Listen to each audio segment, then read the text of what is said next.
दिल्ली विधानसभा चुनाव लड़ने वाले उन प्रत्याशियों से बात की, वो जो चुनाव नहीं जीत पाए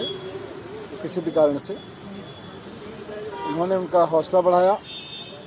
और सब लोगों ने बहुत अच्छे से चुनाव लड़ा। एक ऐसे समय में जब पूरी की पूरी मशीनरी, पैसा, शराब, इस सब का खुला खेल चल रहा था, इसके दुरुपयोग का खुला खेल चल रहा था, चुनाव आयोग के नियमों की, चुनाव आचार संहिता की खुलेआम धज्जियां उड़ाई जा रही थी। उस सब के बीच इन कैंडिडेट्स ने बहुत शानदार चुनाव लड़ा। ये अपने आप में एक बहुत बड़ा काम था जिसको सब लोगों ने मिलकर लड़ा, कार्यकर्ताओं ने मिलकर लड़ा। अभी अरविंद केजरीवाल जी ने सबसे बात की, सबके हौसले अभी बुलंद हैं और आगे की चर्चा की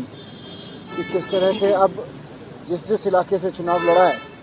उस इलाके में जनता की सेवा करनी है, जनता के बीच रहना है और वहाँ से जो बीजेपी के लोग जीते हैं वो भले ही लोगों के लिए काम करें ना करें, लेकिन उन्हें, हमारे कैंडिडेट्स को उनके बीच रहना है, जनता की सेवा करनी है और आने वाले समय में अपने इन कैंडिडेट्स का अनुभव पूरे देश के लिए, पार्टी के प्रसार के लिए उनकी ड्यूटी लगाई जाएगी पूरे देश में, तो ये उनके साथ चर्चा हुई। सर, समीक्षा भी हुई क्या, जैसे इन सीटों पे क्या बड़े फैक्टर्स रहे जिसकी वजह से रिजल्ट्स इस तरह से अनएक्सपेक्टेड रहा आप लोगों के लिए? देखिए, समीक्षा तो होती रहेगी, साथ साथ चलती रहेगी, बहुत सारे फैक्टर्स रहेंगे, लेकिन जैसा मैंने कहा कि ऐसे समय में जब खुल के पैसे बांटे जा रहे थे, जूते साड़ियाँ बांटे जा रही थी,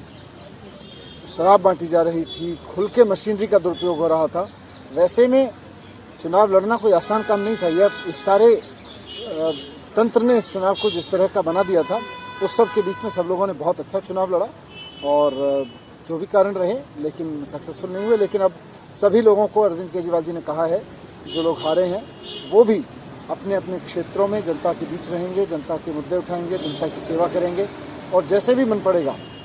उनको भी इतने सारे लोगों ने सपोर्ट किया है, हजारों लाखों लोगों ने सपोर्ट किया है, जैसे भी बन पड़ेगा जनता की सेवा करेंगे और देश भर में पार्टी के लिए काम करेंगे। कांग्रेस